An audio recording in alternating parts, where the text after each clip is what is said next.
Hey, everybody, welcome to a brand new MMA Roasted Podcast. It's me, Adam Hunter, here with Shang, Forbes. We got Sokoudjou coming in, the legend Sokoudjou. I'm so excited about this. Man, it's been, thank God for MMA. It's back. It's weird, but it's back. And it's funny because everyone was like, I don't want it to be Gaethje versus Khabib, versus Ferguson because that'll knock out Ferguson versus Khabib. And after watching how good Gaethje looked, people are now more excited. They're like, you know what? I want to see Gaethje versus Khabib, or I want to see Gaethje versus Conor. That's how good Gaethje looked. It was I want Gaethje versus Khabib. I don't want Gaethje versus Conor. Why is that? I think I actually bought into what Conor said after he watched. He said he would take his teeth and wear it as a necklace. I think that Conor's that left power, that punch, his left is just ridiculous. But Gaethje just got hard. He got that uppercut that Ferguson did, fucking rocked him, fell to one knee. He looked kind of discombobulated, and then he got back up and just started beating the shit out of Ferguson.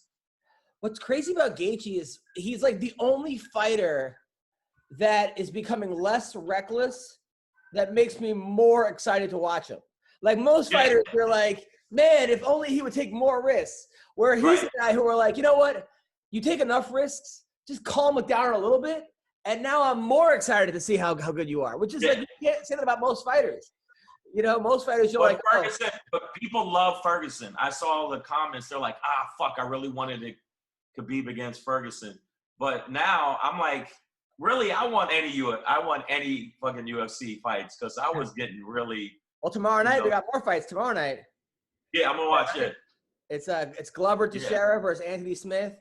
Some other really good fights on that. And then, I mean, there were so many good fights. I mean, first of all, Ngannou, right?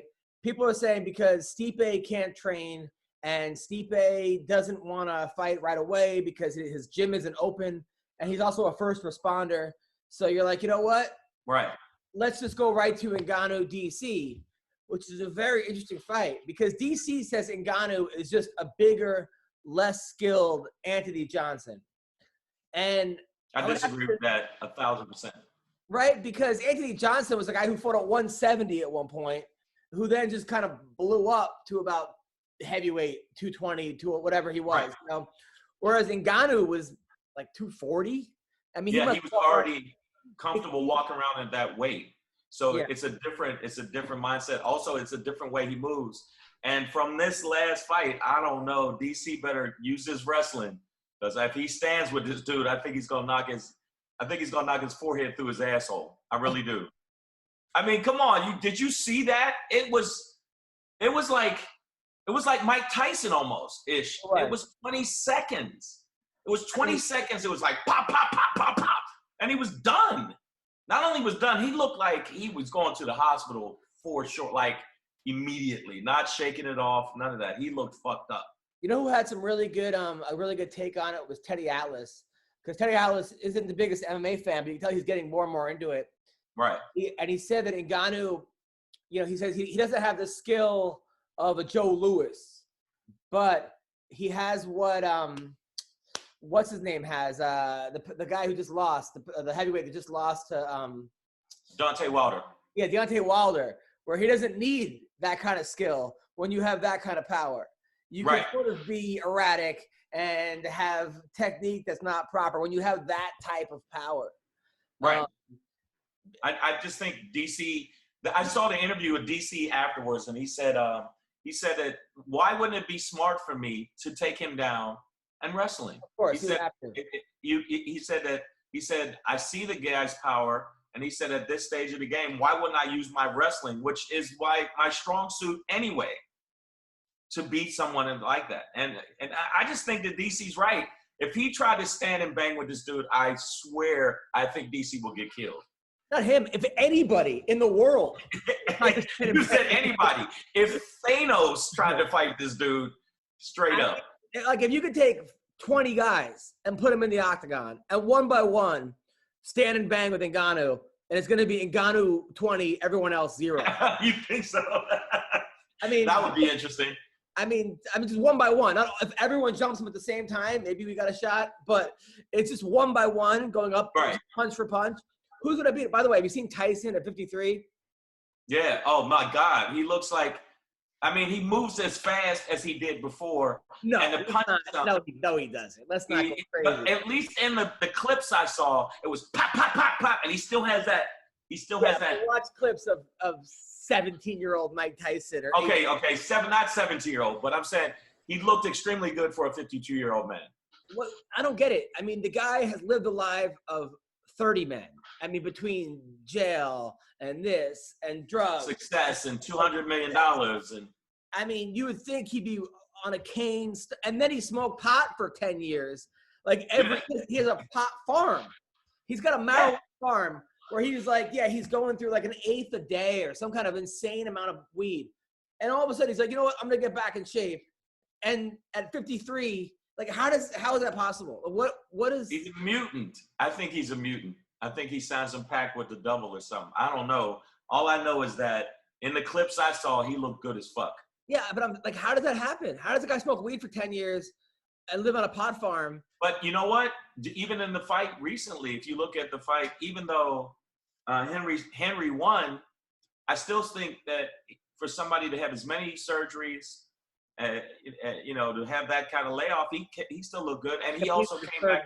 He's in his 30s, and he didn't live one Mike Tyson month. You know what I mean? A one Mike Tyson month is like, I mean, come on. I know, but you see, you've seen athletes have long layoffs, and some reason they're just genetically built for that shit. Yeah. As far as the Dominic, do you think that fight was stopped too early or what? I think the fight was stopped too early. I think he was when you're against the gate, he was kind of getting his footing and getting back. I think it was stopped too early. I really do. I'm not a Henry fan. I'm not a fan of his, but I'm not. He's just a goofball to me. I mean, I know he's a 3-time. He got the Olympic wrestling. I get it, but I'm just not a fan of his. I mean, even when he beat Mighty Mouse, I was like, that was pretty fucking close. Oh, so close. I was there. I mean, the first time Mighty Mouse wrecked him. I actually thought he was going to win the first fight. I had money on him. I'm like, you know what? And then he got wrecked, and I was like, whoa. And then Mighty Mouse was telling me, I'm like, how did you know? He's like, dude, I saw the guy. He stands flat on his heels, middle of the cage, can't fight going backwards, right knee, it's a wrap. And I was like, wow. And then he made adjustments, and I was at that fight. It was me and Russell Peters and Kelvin Gastelum, and we were going crazy because I was rooting for Henry. Man, how bad does that trade look now, the Ben Askren trade? The Ben Askren for Mighty Mouse? I mean, maybe you got their money's worth, but Askren went 1-2. He's retired. And now Henry's retired. And Mighty Mouse, who was the best in the world, is now in like 1 FC. I mean, and hasn't lost since that fight, so it's. But I think he beat him, and I don't know what fight they were watching. I thought that Mighty Mouse beat him. Really? Yeah, I thought it was close. It was close. It was close, but I still give it to Mighty Mouse. Well, back in the day, like with boxing, they would be like, you got to beat the champ to get their belt. Right, and I think that wasn't the case with this. But they don't do that in MMA anymore. They just don't do it. It's just not the way it does. I mean, I understand why you would do that, but. You don't think okay, so if it was close, you don't think Mighty Mouse, there was a couple of times, even in the scramble, Mighty Mouse got up, tagged him, backed him up twice with 2 straight shots, it was killing him on the feet, and he really wasn't dominating fucking wrestling. He really wasn't.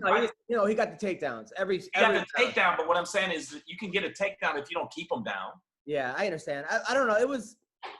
I thought Mighty Mouse won. I thought Cejudo won 3 rounds to 2, but it was close. If they would have went the other way, I wouldn't have been like, that's not a robbery. Right, it's not a robbery, right. And I just think that because he was champion, also, even though he got the takedowns, he still didn't keep – I mean, Mighty Mouse is hard to keep down anyway. Yeah, he's on a different level. I mean, when he did that thing to Ray Borg, when he threw him up in the air, jumped up, and hit him with like an arm bar. A mid-air arm bar. Who does that? Yeah, that was insane. That was – But you know who I've seen do stuff, I'd say, out of all the fighters I've seen where I just went, wow, Silva. Silva did weird shit that I had never seen. Uppercut elbows, weird uppercut elbows. And his Muay Thai, when he would clinch on somebody, I was thinking, you're fucked up. The difference is that Anderson Silva kind of had that Roy Jones thing where they would do everything fundamentally the way you kind of weren't supposed to do it, like hands down, chin up, lean back. But because your hands are down, you can't see the hands. When they tag you, you're like, you don't know where they're coming from. He would do all these things based on his instincts and skill level. And athleticism. So eventually it kind of caught up to him. That kind of caught up to Roy Jones. It caught up to Anderson Silva. It never caught up to Mayweather, but it didn't catch up. But he would kind of do everything right in a different way. His defense was insane. But with Mighty Mouse, it was like he would do everything conventional and it worked. Like everything was by the book and it was so good. It wasn't like he was doing these crazy techniques that were just getting away with certain things. Kind of like what Ferguson, what he does, is that he does things so unconventional. Eventually, it caught up to him. It caught up to him in this fight. I think it caught up to him in this fight, but even the other fights, the first couple rounds, Ferguson would lose or he'd get rocked and knocked out. But then after that, he'd come up with something. He just seemed like he was. But this time, it was like, no, you're facing his orbital fucking bone. I saw there's a video of him dancing dancing in the hospital. He still felt like, you know what? I'm still one of the best in the world. I like the fact, other than when he pushed him, I thought that was some bitch shit. But he said it was in the middle of the emotion. I get it. I understand. But, I understand it. By the way, so we got Sokoudjou coming on, by the way, who I watched Sokoudjou's fights last night. And you sent to the clip. I watched some. I was like, oh, this dude. So I met Sokoudjou. Tom Galicchio had a comedy show, Toothless Tom, in Temecula. Yeah. And he put on me, Tom, and then Sokoudjou was one of the comedians, as well as who was it? Smiling Sam Alvey went on, and I think it was somebody else. And Sokoudjou was hilarious, like legitimately. Like he legitimately, like comedy-wise, like legitimately killed. And I was blown away. I just didn't know much about Sokoudjou's personality. I knew how good of a fighter he was. Right. But he legitimately was hilarious, killed, and just like he came in and like looking like just ripped and like just some fly gear, I guess you could say. And you could tell this guy has been a ladies' man his whole life. Yeah, a ladies' man, a complete ladies' man. Sokoudjou, how are you, man? Good. How you guys doing? What's going on, man? So yeah, I told you I met you. I think we were at some comedy show. It was like kind of like at a Hooters, like the Tilted Kilt. Yeah, comedy. And you did great that night, man. You killed it. Thank you. I know you came on, you just killed everybody. I was like, holy shit, I need to be like that guy. I need to work on those skills. Yeah. He said you were funny, man. So he was legitimately funny. Was that your first time doing stand-up? That was my second time. I did one show a week before. Just a friend of mine, I don't know if you know, Kaika, just called me and said, hey, because I want to see him performing. And I was like, man, I can do that shit. So he called me out. I was like, fuck. Oh, he called you out. So now you're like, I'm going to have to show you what's up. Well, he like legitimately were really good, man. I was stunned because the other fighters weren't, I don't know, they didn't take it as seriously, but they didn't have like jokes. This guy had like legit jokes. It was, okay. Yeah. It was really good, man. But what was it like? No, I was reading up about you. I watched a whole bunch of your fights last night. I watched a bunch last night. What was it like growing up in Cameroon? It's totally different. It's different.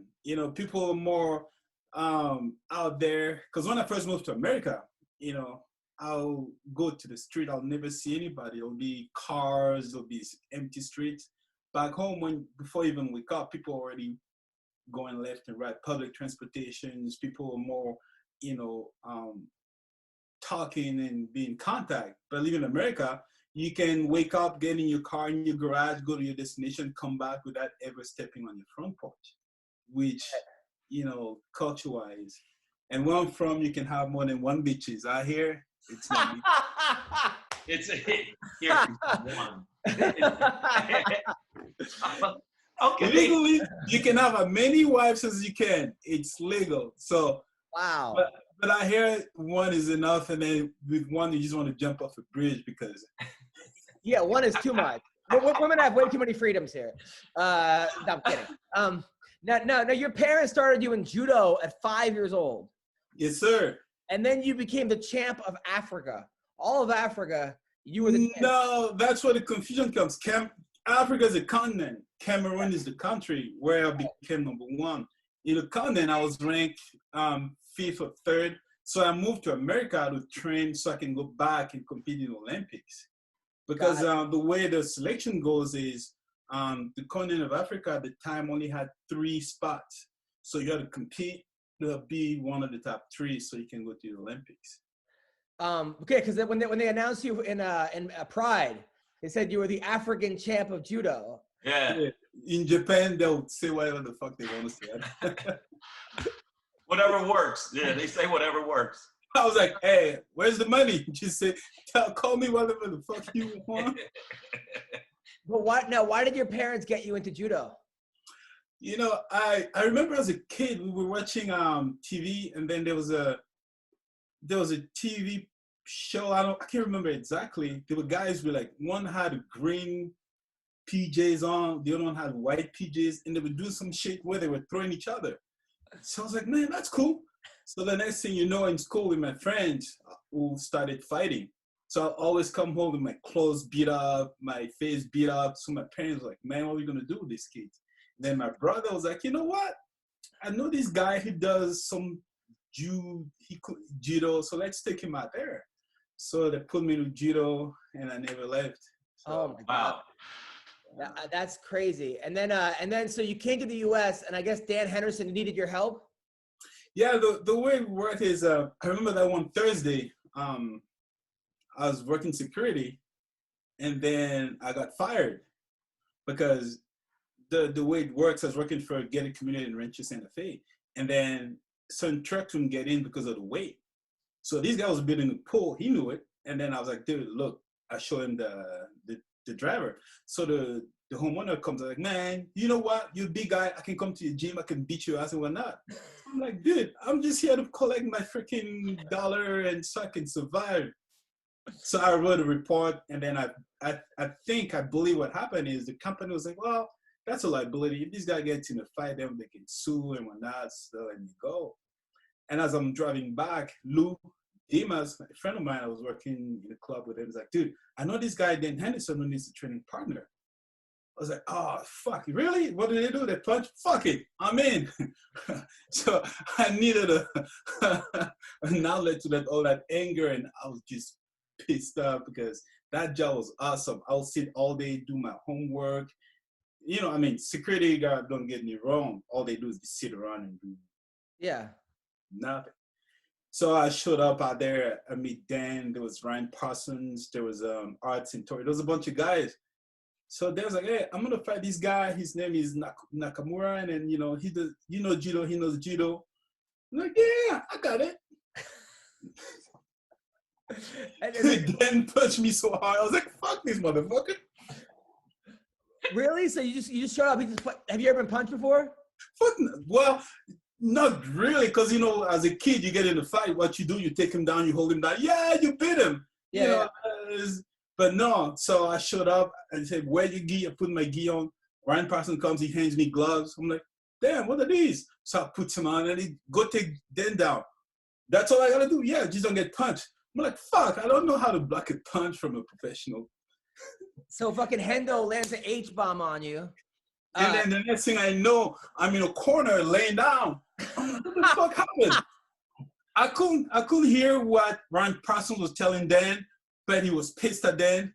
And the only thing I heard first was like, he ran into my punch.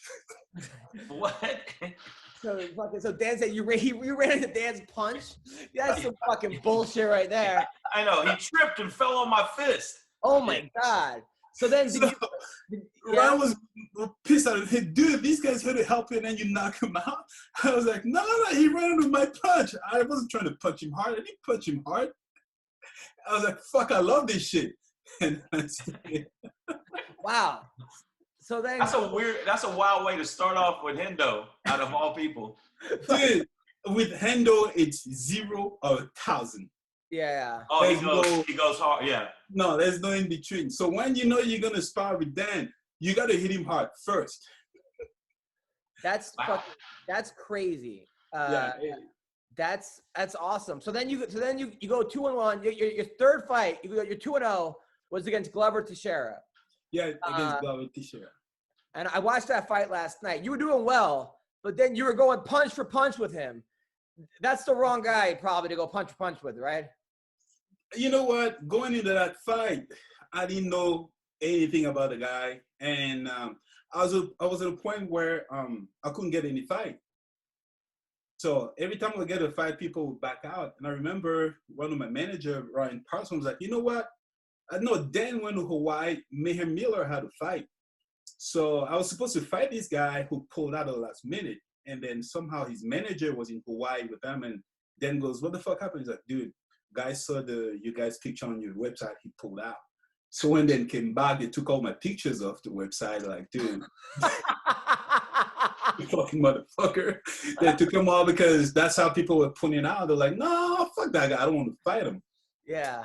So they had a fight for me that day. And then the guy also pulled out. And they were like, well, we got this other guy who can fight. I'm like, dude, I got to fight. I need experience. So I showed up there. And then, I fought him. Didn't know who he was. And It was a good fight. I mean, it was actually a really good fight. But then now Glover's fighting tomorrow against Anthony Smith. Who do you think is going to win? You know what? As much as I respect both of them, I think Glover is getting in the slow end of, when you watch his last fight, he's getting really, really slow. Yeah. I don't know if it's age or if he's just getting punched too many times.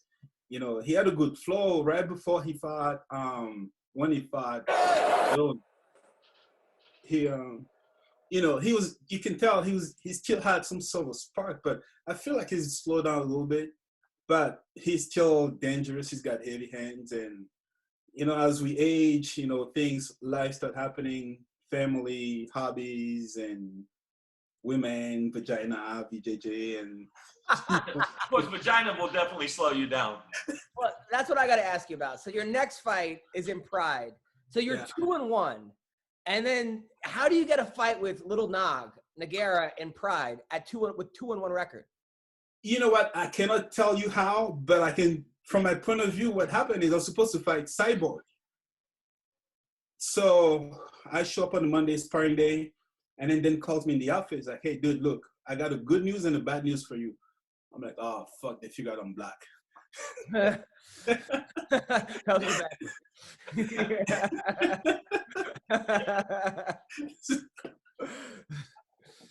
So he goes, well, unfortunately, you won't be able to fight Cyborg anymore.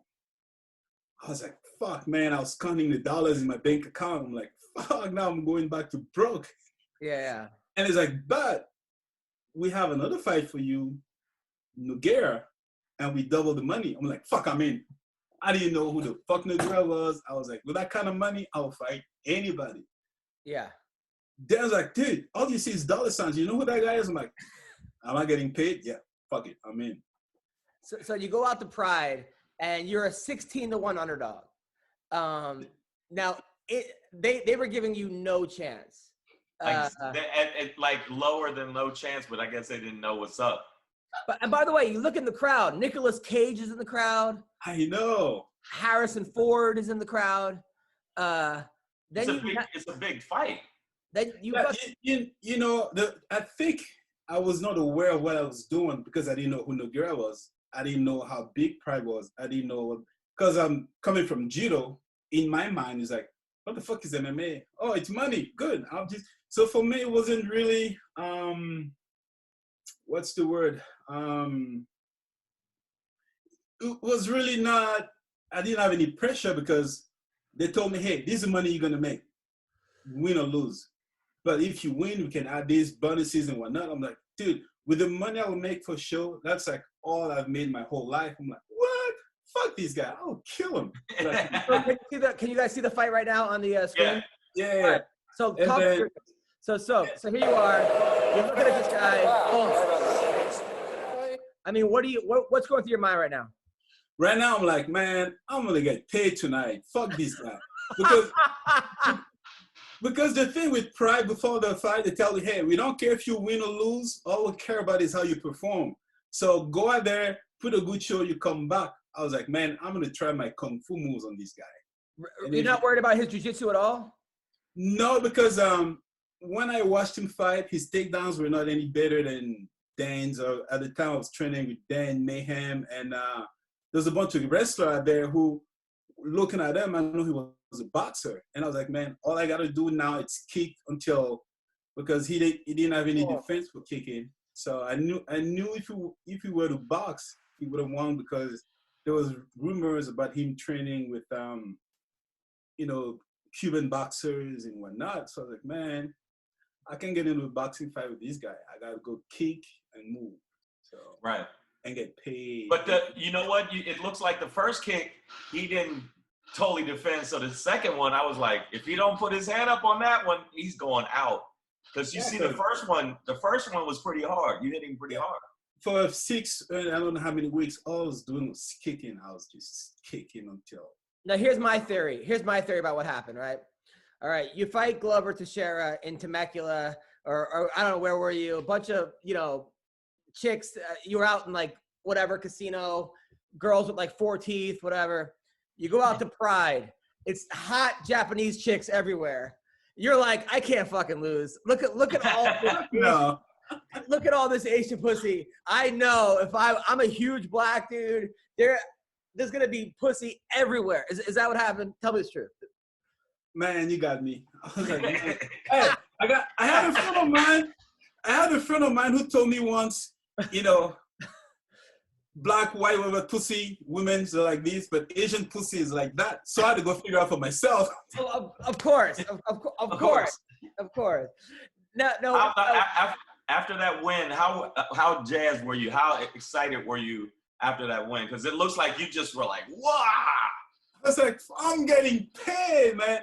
The next thing that came was just money, dollar sign. I was in a phase where, imagine coming from a country where I make about $10 a month to making a lot overnight in 20 and plus seconds. So I was like, man, I can't believe this is happening. I was just in a. That's some cool shit right there. Yeah, because at that time I was a student, and being an international student, you have to be full time, and you can't work, and you got to pay 10 times what tuition is. So it was going from struggle to overnight, like, oh man. So you were still in school when you fought this guy? When you were still in college when you knocked him out? Wow. I was still going to school. I was still thinking. Yeah, it was what's the word? It was interesting. I mean, what were you going to school for? I was going to keep my visa. I was going to Miramar College. I was just going through general education, kind of not knowing what my major would be and whatnot. So I was kind of just compiling all my units and whatnot. So were people in your classes like, that's the guy who just knocked out Little Nog? No, at the time, MMA wasn't what it is now. At the time you had to actually look for it. You as opposed to right now where it's all over. Back in the days, you had to be. Yeah. Pride has always been huge though. Pride is huge. Of course. I mean, so, and then your next fight, right? So your next fight is hold on, let's see what we next fight. Next fight is against Ricardo Arona, who just knocked out Overeem. So you're fighting a guy, and this is not just like any Overeem. This is juiced up, 97-to-1 ratio Overeem. Right. Are you worried at all? And he also beat Dan Henderson, who's your coach. Are you worried? Are you worried at all about this one? Going into that fight, that's when I was like 8 weeks right after the first one. I still wasn't in the in knowing exactly what MMA was. Still like, man, this is a great sport. I wasn't, as far as Arona, it was about, I knew he couldn't take me down. I knew he wasn't a better boxer than me. So all I had to make sure is him not taking me down. Could you guys see this right now? Could you guys see this fight right now? Yeah. Well, right. Yeah. So, okay, so this Ricardo, this guy's a monster. Here you are. Okay, he's going for a takedown. All right, you're defending it. You got left hook, and then this uppercut from hell. Like, look at that. I mean, that uppercut came from Cameroon. Like, wow. That uppercut had to get it. Actually, he was already out in the clinch because I remember when he was trying to take me down, I was punching him, and then he started kind of, if you notice, he's the one who pulled out of the clinch. He felt kind of, out of it and was trying to pull out, so I had to catch him. So by the time I hit him, he was already pretty much out. So you already had wobbled him in the clinch. Right. Yeah, he was already. So the uppercut was just the extra frosting on top of the cake. Yes, sir. And that was in Japan too. I mean, it must have been a Hello Kitty convention for you. I mean, right? It would just have been like, it must have been insane. I can't even. Raining pussy. Oh, can I plead the fifth on that one? Yeah, of course you can. Like, it must have been, wow. I mean, so then, all right, that was the highlight. Then you go into the UFC and you fight Machida, and who's so awkward. What an awkward guy. Is that what threw you off? Was his movement? I don't want to be the guy who gives a reason why, he's got his style. Going in there, I knew his style and everything. So there's no need for me to say, hey, yeah, I found out it was awkward. Everybody knows his style and whatnot. I lost the fight. I can sit and give you all kinds of reasons. I can tell you I was injured. I can tell you this, but I've been in fight where I was even more injured. Like the fight against Nogueira. I don't know if you can find footage of me training. There, Team Quest, we had what we call like death, whatever, Mondays and Thursdays, it was sparring. And then those were not sparring sessions, those were fighting sessions. So I remember one day I was sparring, I threw a right hook so hard to where I think I might have broken my thumb. That was like first week or second week in training camp for the Nogueira fight. So I spent the whole camp with a freaking foam around my hand training. I couldn't use my hand. So now I won the fight, but I never came out because he won, fuck it. Now that I lose the fight, I can see they say, hey, you know what? I had this injury. I had that. No, it's a fight. You never go 100%, but you always go 100% confident. Like, hey, no matter what, I'll win. Then I got the fight. Do you think you had too many muscles? Like it just seemed like you it just seemed like sometimes you would gas a little bit because you're just too strong. You think maybe you're too strong? People tend to say a lot more muscle, more oxygen and whatnot. Yeah. So you can go that route. You can, as of today, I would say maybe, because talking to people, one mistake I was making a lot is between fight, I will not focus on my aerobic training. I'll just keep working on my anaerobic training. So my aerobic training was left out, like running, doing, I think, who does that a lot? The Diaz brother, they do aerobic training. Yeah. That's something why would I run? Fuck, I'm black. I just sprint. I mean, the cops are probably around. You never. Yeah, then exactly. They might shoot me. I'm like, fuck, who's that black guy? Fucking shoot him. Fuck, man. Is he frozen, Shang? Yeah, it's frozen. I think he gassed out on the interview. Sokoudjou, you still here? Fuck. Is this his Wi-Fi? What's going on? Is this? There it is. There it is. Okay. One of my favorite fights you had, by the way, because you had so many fights, man. But you fought this guy. This guy is 6'11" white guy, Jan Norte. Oh my God! Like, okay, so here you are. You're standing across from a guy who's 6'11". What is he? Like 300 pounds? Yeah, he was big, man. I don't even think he had shoes that can fit him. He had to wear flip-flops everywhere. Wow. I mean, and like you're this. I mean, did you ever have that 5-year-old from Cameroon voice in your head going, "What the fuck did I get myself into?" Because you're up against this guy going like, I mean, look at you, look at him. This shit even like, look how big this guy is. He's not only tall, he's just big. He's like a gigantor. Yeah. But it looks like you walked up on him. You definitely tossed him on his head, and then it was just boom, boom, boom, boom. and then it's over. I mean, that dude. And then people got mad at you for the 7 extra punches, but was it 7?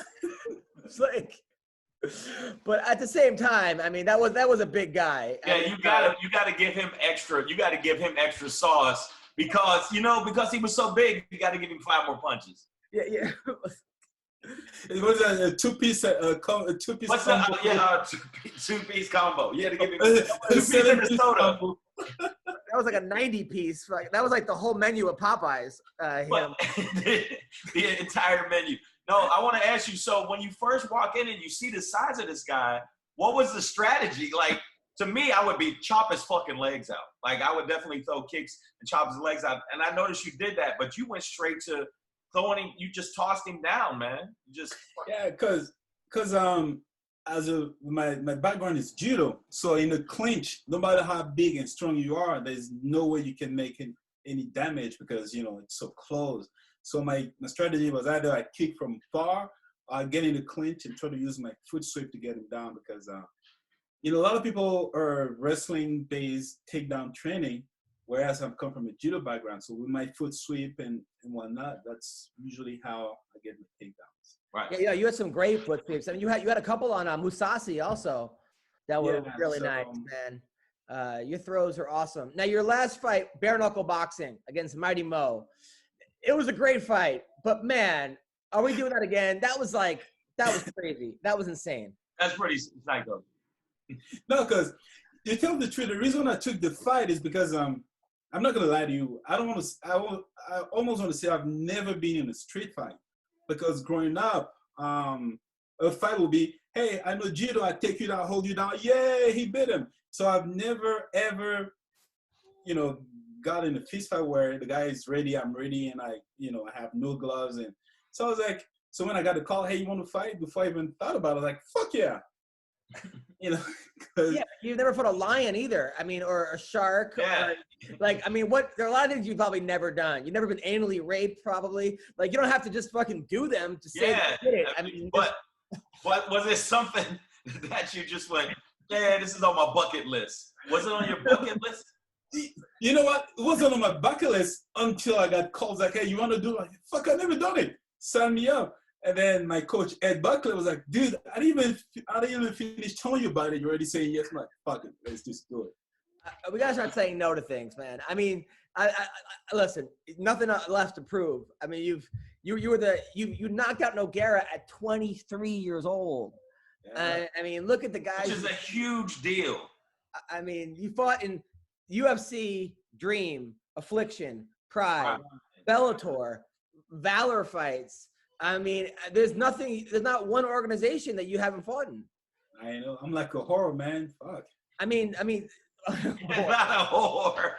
But you got to look at it this way. Other than you getting paid, I mean, it was like you made a name for yourself. As soon as you beat Nog, you elevated. So you like, I think from that fight, it was like, boop, you're automatically in the mix in everybody's eyes. Yeah, pretty much everything. Yeah, everything changed from that right. point of my career. Yeah. So once you beat him, so you didn't beat him, you just fucking mollywopped him.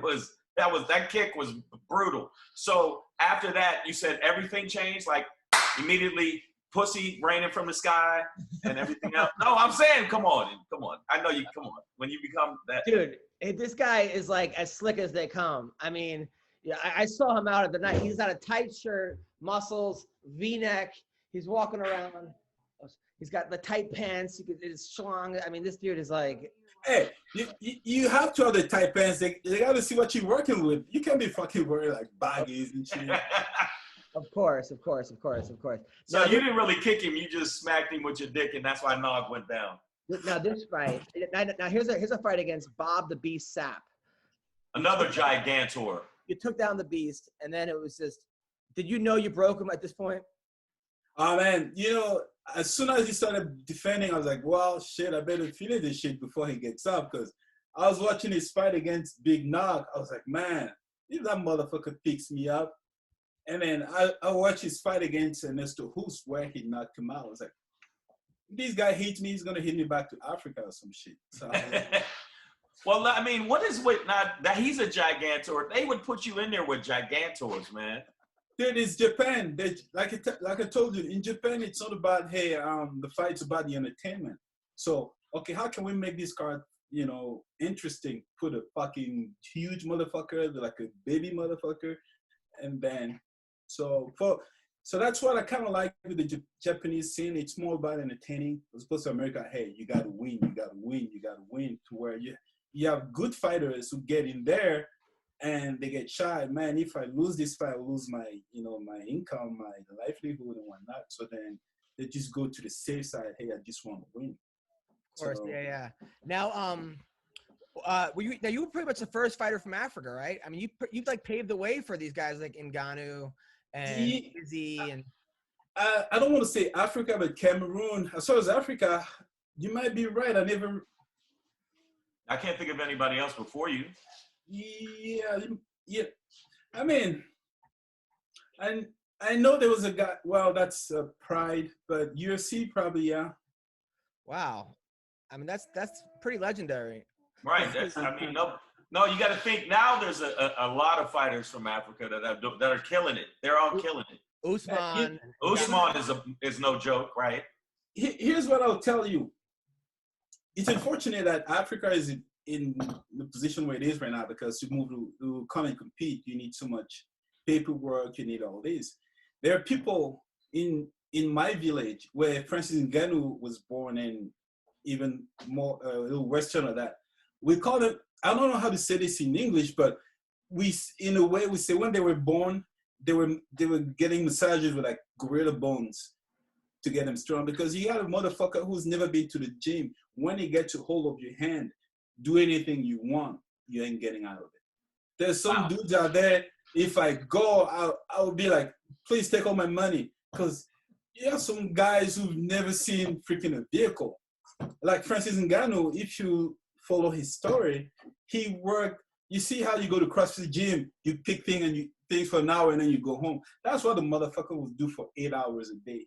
So he'll be fucking labor working like extremely hard, digging holes. Where here you get a sledgehammer, you do 10 hits. And, yeah, I worked out. Some dudes out there, their lifestyle is like, imagine going to a CrossFit gym for 8 hours. That's what he does for fucking all day. You think the people are just tougher over there? Yeah. The downside is a lot of us, we just focus on strength, not technique. So when you get a guy who's like Francis Ngannou, he's getting better at technique. But imagine Francis Ngannou is in Cameroon, will say he'll be average. Wow. Great athlete, great whatever. But if you go in like our villages, like people who like live in the villages who have, like in my village, when I was out there was no water, no electricity. There was a well that was like 40 meters deep. If you want water, you got to fucking go. So when you wake up in the morning, you got to go fill up the tanks. You got to go get the water. So lifestyle is so hard to where you working out pretty much every day without even knowing. It's out here that I realized, shit, for you to actually go to, like, you'll see funny memes with some guys waking up in the morning, getting his driveway, go get a newspaper, going in. Like me going to judo, going to workouts, I'll walk for 30 minutes, work out, walk back for 30 minutes. I'll do that twice a day. For me, it was normal. Now try to tell me to do that even once a week. I'll be like, fuck that shit, I have a vehicle. Wow. You think are the women from Africa more aggressive? They'll fuck you up, bro. Because I see some of the videos of them dancing, and I'm like, oh my God, I don't even know. I kid you not. Some women will. You remember how, no disrespect to Cyber, but you know how people say, oh, that was a man? Yeah. She'll get her ass beat out there because women are like. I've seen some videos and I was just like, okay, I am sorry. It seems like at the club, if they want to dance with you, they're gonna dance with you. Like they're gonna put their ass like you're gonna be like, you have no choice in the matter. Like you're gonna get twerked on if that's what they want. Like, but I was going to ask you, what African fighter, since Adam was bringing up this, is a good point. Do you look at and go, that's the man? Like, out of all of the ones right now in the UFC, because some of them, like 2 of them are champions. And I think the next one is going to be champion, at least from what I saw in this fight recently. Yeah, you know what? One guy I was looking at was Njokwani, I believe. I thought he was, I don't know what happened to him. He kind of fell off the radar. he's in ONE FC now. Oh, wasn't he in the UFC? He was, yeah. He had trouble with wrestlers. Wrestlers were like his Achilles heel, and now he's doing really good. He's in ONE FC. Because I know he had a brother also who was in Chitty MMA. Bang, yeah, he was in Bellator. He got cut from Bellator, but now he's, I think he might be ONE FC also. But there's a guy named Sodiq Youssef, who's really good from Africa.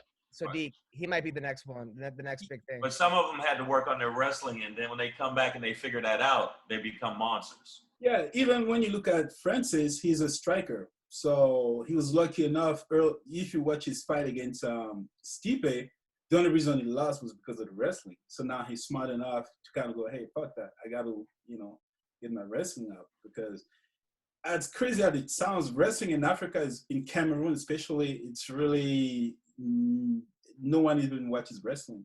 It's more judo compared to wrestling. It's more upper body, right? It's more like no, if you go to Cameroon, wrestling would be like, what the fuck is wrestling? But when you say judo, people know judo. Right. Which is total opposite here. Yeah. So, yeah. What about Stylebender? I don't want to say, because was he born in that? Because yeah, he's from New Zealand, right? Doesn't he claim New Zealand? Yeah, I was gonna say. He grew up in New Zealand, but he's from Africa. Yeah, I love the fact that at least he let people know, hey, this is where I'm from. But I don't know how to say this properly without offending anybody. I don't look at him as, hey, he was born and raised in Africa and now he's in the UFC, like Francis Ngannou. I don't know about Usman, but, people who, like Ngannou, that dude's got a freaking interesting story because he fucking walked from Cameroon to, like, Europe. I was like, man, he fucking crazy. He's like Forrest Gump. He's like the Forrest Gump. No, he's Forrest Gump that'll beat your ass. He's like if Forrest Gump, life is like a box of knuckles, and he just starts beating the shit out of you. But no, actually, Stylebender was born in Africa, but he born in Africa. He started in Africa, then he went to New Zealand. Mm. So that's why. But he still reps Africa. He's always. Yeah, he's never said that. Yeah. A lot of us, once we come out of Africa, we start forgetting our roots, where we came from. Kind of, we start, embracing Western culture and forgetting about. Because what I've noticed is a lot of us, when we move out here, our cultures, traditions, and all that, we throw it away because, I've been to Africa. I've actually been to Africa twice. I've been twice. I've been to Djibouti, Africa, for the military, for the U.S. shows for the military. And they took me out, and we were giving out like bottles of water that were this big to kids. And you would think that we gave them like $1 million. Like, I've never felt more spoiled and fortunate in my life than when I saw what those kids dealing with. I couldn't imagine. Dude, where I'm from, every Tuesdays and Thursdays, it's known that there will be no water coming out. There was no water. And my last visit about 7 years ago, there was no water for a week, and there was no complaint. People was like, fuck it. I here try to cut water for an hour. I know. I'm like, fuck this motherfucker. It'd be not an hour, a half an hour. A half an hour, they would be like, what's going on with the water? Fuck this shit, man. I paid. We're making it rain with like dollars. They want actual rain. They want to actually just fucking make it rain. Like, holy shit. That's crazy. But I think that, like I was saying, I was online talking to people about the fights, because I watched the fights, and I think the most impressive fight was, I'd say Ngannou was the most impressive just out of all of them, the knockout wise. You think so? But that guy had the worst strategy. Like, go punch with fucking Ngannou. No, I know he shouldn't have tried to bang with it. It was but what I'm saying, it was impressive. Come on, man.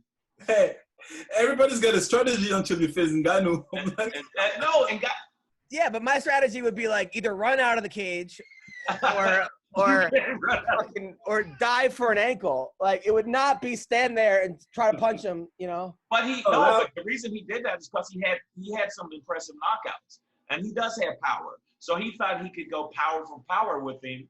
Yeah. And he found out he couldn't. Yeah. You know? I mean, he should have been smarter because when one thing I've used to kind of figure out is Arlovski. Both of them fought him. It took 2 seconds for Ngannou to knock out Arlovski, but it took the other guy till like the last minute of was it the fifth or? I think you mean Overeem. You mean Overeem. Overeem. I'm sorry, Overeem. Yeah. At the last minute to. It was the last minute of it was. So when I'm like, dude, this guy can punch you for days but not put you out. That's a guy who only takes his pinky to knock you out. So. Yeah, I think that he's gonna be. If he doesn't fight Stipe, he's gonna fight Cormier. I think he's gonna be the champion. I really do. I just, I don't know, but because Cormier is a great wrestler. I don't know. Cormier is a great wrestler, but the problem with Cormier, if you watch his fight against Stipe, he'll take punches to get in the clinch. I'm like, dude, you got to find a better way to get in the clinch because you watch, he'll take punches and Stipe at the last minute, man, let me try the body, and that's how he won because he'll come with his head. I'm like, dude. But I noticed in your fights, a lot of times you would use kicks to get the distance, like kicks to get in. And once you kick their leg a couple times, they're like, ow, fuck, he's kicking the shit out of my leg. They would get tentative, and then you grab them, and then it'd be like, ugh. You know, I was like, that's what I've noticed. Like, I watched, like, last night he had hit me. I already knew who you were. And I went online and watched fights. I was like, yo, your kicks are no joke, man. Yeah, dude. When you knocked out what's his name, the Asian guy in the UFC with the kicks, like the chubby Asian dude. What is it? Nakamura, right? Nakamura, yeah. That was awesome. I mean, you took his soul. You definitely, you said you took his soul. Like when you kicked him, you saw his image just float out of the fucking, gone. Yeah, he was like, you know what? Maybe this is not my weight class. And then he was he went down with the fight. He went down in weight. But I think that he went down during the fight. He was like you say during the fight. No, but I watched your fights and I noticed that you definitely always went to the leg, inside, and then after that, once they got tentative, it seems that's when you got in on them, or you kicked them in the head and knocked them the fuck out. So was that like when you would always think that, like, use that to work your way in? Yeah, because at the time when I was studying a lot of fighters, a lot of them were boxers and wrestlers. And when you look at the stance, they have that stance where blocking kicks was really not, effective. So I had to use that as my advantage because I think I was one of the few back then who were, and I love Muay Thai, who was trying to use more of my legs. Everybody was going boxing and wrestling and jiu-jitsu. So I was trying to come with a different approach. Now, where did you come up with that mask, by the way? I don't know. I was actually, it was a Halloween, and then I ordered the costume from this. I don't even, because people are coming to Predator. So I ordered for Halloween, and it showed up the day before I was going to the UFC. So I ordered way before Halloween, and then, this freaking Chinese, when you buy shit online, you don't know it comes from China, and then they tell you it comes in 10 days, but comes like the virus comes like it fucks everything up. Right, of course. So it came the day before, and I opened. I'm like, let me fucking wear this shit. Now it became like huge. I mean, it's like the biggest meme ever. Like people still. Yeah, my manager was like, "No, don't worry, it's gonna be this." Man, you fucking know. I got this. That was awesome. But it worked though. You were right because immediately people were like, "Oh, that shit is cool." Like, yeah. I mean, it worked till Deontay Wilder tried it and then blamed his loss on the costume. Yeah. I think that's your fault. Deontay Wilder, you stop that one thing. Tyson Fury did a lot of dirty shit, but Deontay Wilder needs to work on his defense more. That's all. Once he gets his defense up with that kind of power, he'll be back. Because he got power. That motherfucker hits you, and your great-great-grandmother feels it. He's got bad intentions. Yeah, he punched, but I think that even the first fight, Fury, man, that Fury got counted out. I don't know why they let him get back up. He was out. I don't know. I you know what? I'll watch Deontay Wilder fight anybody because the dude's just like, you're right. You know, what do you think of Sokoudjou? What do you think about Tyson at 53? See those videos? I love him, but why? He's already, I don't know. He's rich. He's still rich. Why? No, don't get me wrong. He'll fuck motherfuckers up. He will kill you. Why? Would you fight him? Put the money in some bitches, I'll fuck him up.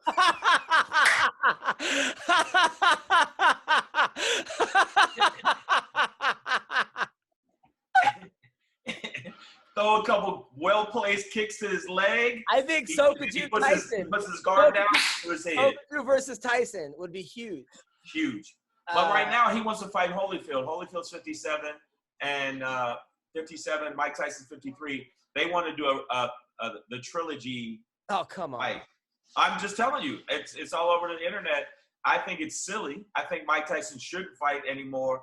It was impressive what he did with the pads, but he should just chill and just. This time he'll bite his dentures out instead of his ear. He'll go right for the fucking. He'll take his teeth out. Like, come on. I mean, what's he gonna fight like for? Like what? Exactly. What, you know? For the gold depends.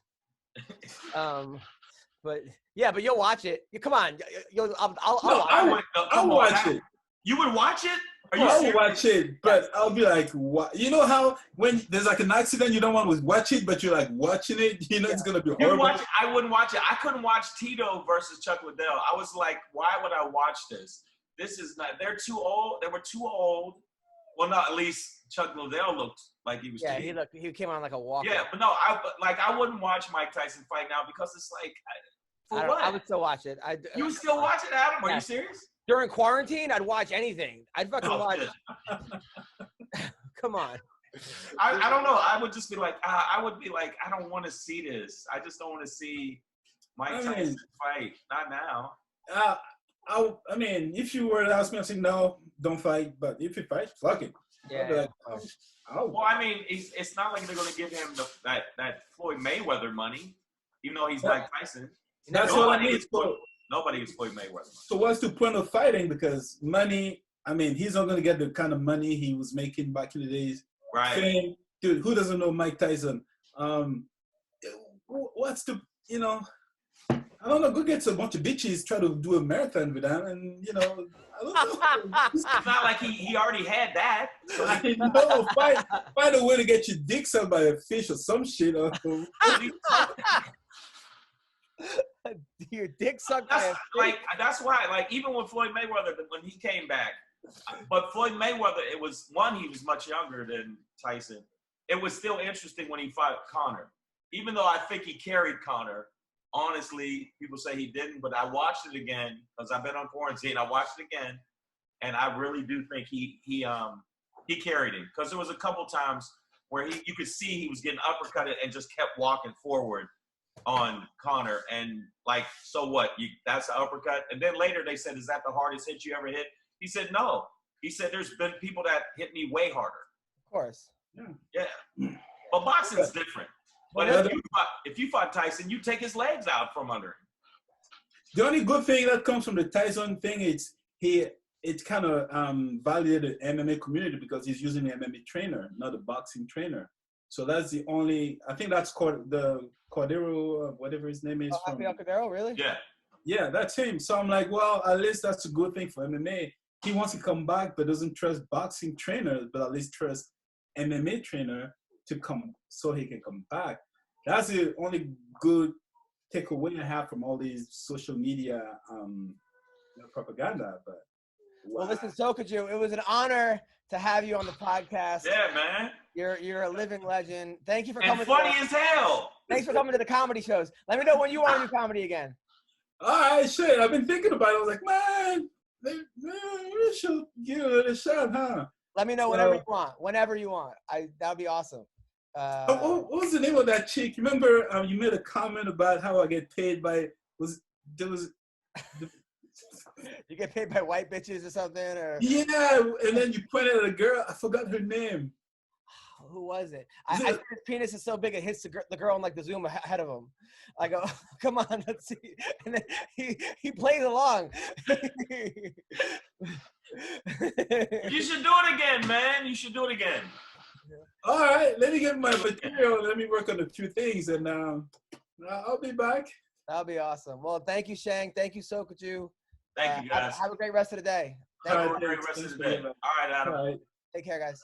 Later.